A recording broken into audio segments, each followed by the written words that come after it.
Hello everybody, and welcome to another installment of Erin's Book Club.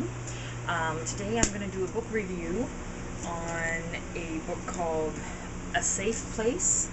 Apparently it's a true story of a father, a son, and a murderer. Just finished it, and wow, I don't even know where to begin.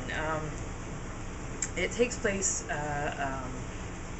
quite a distance in the past, so it's in a time that maybe I'm not aware of, but it's about a man whose father killed his first wife and has now married his second wife, and the son is telling the story about it. This man is crazy, is evil, and a lot of what goes on in the book is looked at as normal, and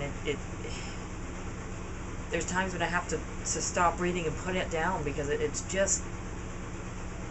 disturbing. The man's very abusive, like takes the back of his wife's head and bashes it against the wall, has sent her to the hospital on multiple occasions, and this is only after the beating was so bad that they couldn't hide it, because usually they would hide it, for little things, like he would go and cheat on her and do it openly in front of her, and then go and buy appliances for his mistress, and she would then have to pay for it because he had no money. He would work for maybe 3 or 4 days at a time and then get bored of it and stop, and the wife would have to find the money, all the while being beaten. He was a liar. He used his charm only to get what he wanted. Basically a psychopath. There was one point in the book where he started beating the wife and turned to the son and said, "Okay, I'm going to show you how to keep your woman in line, because once your woman is submissive and listens to you, then she's beautiful. But when she's snarky like this," and by snarky I mean she was like maybe complaining about the fact that they had no money, "then you've got to discipline her." And right in front of the boy was beating the living crap out of her, and then knocked her to the ground, and was at the point of basically raping her. And only just before he did the deed did he send the boy away, to the point where even when he was running away he could hear her screams.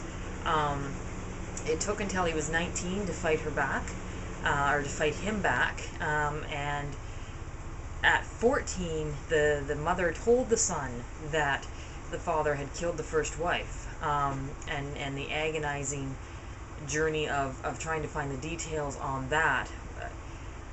You're following this guy around, and it's heartbreaking, the pain that this family has suffered, and there's points in the book where you just want him to die. You want him to feel pain. There was one time where he was put in jail for the murder of the wife because he did admit to it, and they did a cop felon boxing match or whatever, but it was stacked against the convict, and so the first little bit this guy was getting his ass handed to him, and I was going for that. I'm like, that's great, I'm loving to see this. And then part of me is like, but wait, that's not fair. So yes, he's an evil man and deserves any pain that he gets, but if he gets it in an unfair way, is that fair? Made you think about who you are as a person. And in the end, and again, I don't do spoiler free, I just talk about the book, but in the end, when we find that it's cancer that finally takes him, it's almost like a poetic justice, because he just wastes away. He goes from this strong, powerful man to somebody who barely has the muscles to survive, who loses all control of his bowels, who's in pain all the time. And part of me is gleefully reading this part, and then to see that the wife, through all of it, even when she had a chance to get away, wouldn't, because she felt that husbands and wives need to stay together no matter what. And it maybe look into the marriages of nowadays where they don't stay together. You're lucky if you get a marriage together for 6 months. Hell, my parents broke up when I was young, and to stay with a man who beats the living crap out of you and also put your son in danger because you feel that that's what a good wife does. There are so many conflicts in this book, so many questions, so many feelings in this book. I don't even know if I like it or not. I'm gonna have to read it 3 or 4 times to come to a conclusion about this, because wow. I really, I would have felt better if this was a fiction. I honestly have no words about it. I don't even know if I would recommend other people reading it. It's a book for the strong-willed. It's a book for the brave, not a book for a youngster to read. But any of those people who think that their life could be better, or that their life isn't great, maybe give this book a read, because you know what? I bet your life is pretty damn good. Nowadays, when we're worrying about when the internet's slow, or when we're worrying about they got the wrong pickle on our hamburger, or that kind of thing, you read this book. If you read this book and you're still complaining about how your internet is slow, or something to that effect, there's something seriously wrong with you guys. This one will put everything in perspective. Maybe that's why we should be reading this book, is it proves that somebody can go through the abuse, go through that cycle, and you know what, break it, and then become a man, and raise a family.